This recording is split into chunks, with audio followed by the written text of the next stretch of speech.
جب سکندر اعظم نوجوان تھا اور ارسطو سے تعلیم حاصل کر رہا تھا تو ارسطو اکثر اپنے شاگردوں سے کہا کرتا، مجھ سے سوال کیا کرو، سوال سوچنا علم کی پہلی سیڑھی ہے۔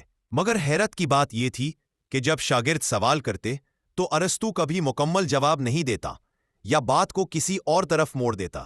یہ رویہ سکندر کو کھٹکتا رہا، حتیٰ کہ ایک رات اس نے ضبط کھو دیا۔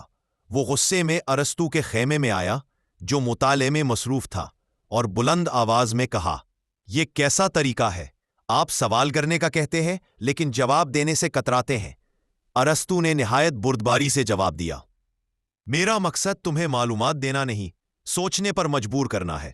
اگر میں تمہیں ہر سوال کا حتمی جواب دے دوں تو تم میری بات کو آخری سچ سمجھ کر اپنی تلاش روک دو گے۔ میرے جواب تمہارے تجسس کا دروازہ کھولنے کے لیے ہیں، بند کرنے کے لیے نہیں۔ یہ واقعہ آج کے اساتذہ اور والدین دونوں کے لیے ایک بڑا سبق ہے۔ جو استاد ہر بات کو صرف اپنی نظر سے دیکھنے پر مجبور کرے، وہ طالب علم کی سوچ پر تالا لگا دیتا ہے۔ اصل معلم وہ ہوتا ہے جو شاگرد کے ذہن میں سوالات، امکانات اور جستجو کو زندہ رکھے۔ آپ کو یہ معلومات کیسی لگی ضرور کامنٹ سیکشن میں بتائیں۔ YouTube channel message of Islam